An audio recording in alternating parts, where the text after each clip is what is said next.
What is BRICS, and could it replace the West's power?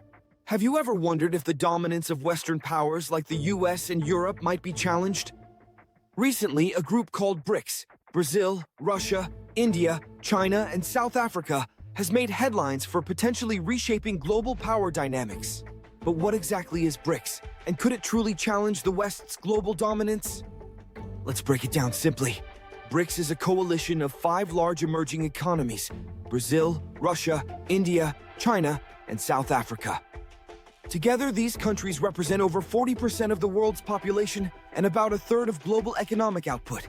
Formed originally as an informal economic grouping, BRICS has evolved into a platform for these nations to cooperate economically and politically.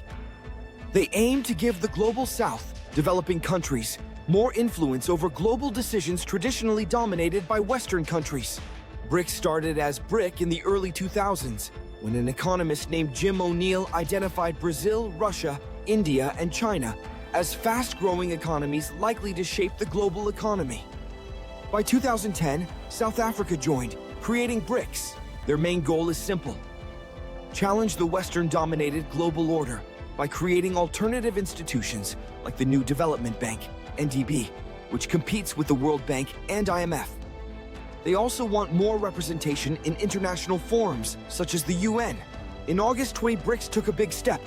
It invited 6 new members: Argentina, Egypt, Ethiopia, Iran, Saudi Arabia, and the UAE to join, expanding its influence significantly. This expansion signaled a move to further challenge Western influence by bringing in key countries from the Middle East, Africa, and Latin America. Now, BRICS is becoming even more diverse, combining major oil producers with emerging markets. So, how does BRICS actually stack up against Western powers like the US, Europe, and the G7 countries?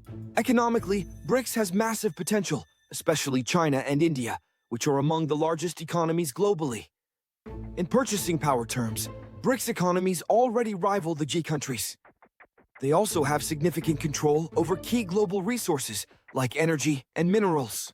However, the West still holds significant advantages. Established global financial institutions, dominant currencies like the US dollar, and powerful military alliances like NATO.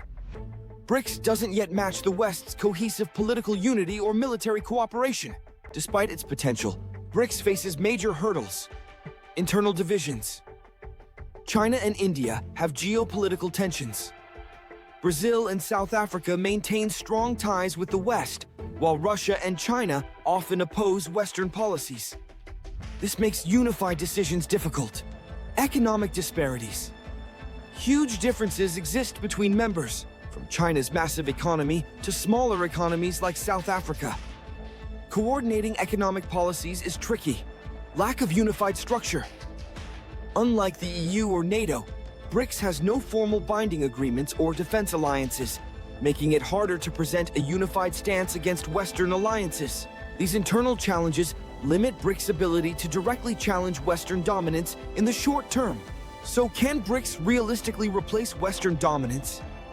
Not exactly. Instead of fully replacing the West, BRICS is more likely to create a multipolar world where multiple powerful groups coexist and influence global decisions.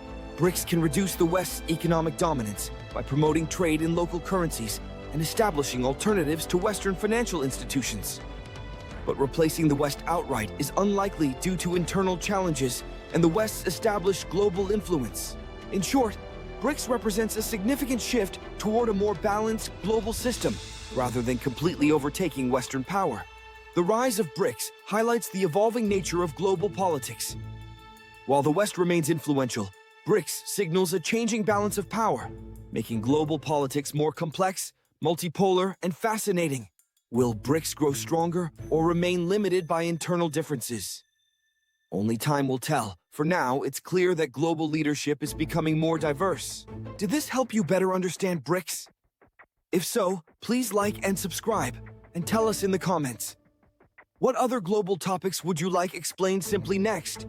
Thanks for watching, and stay curious.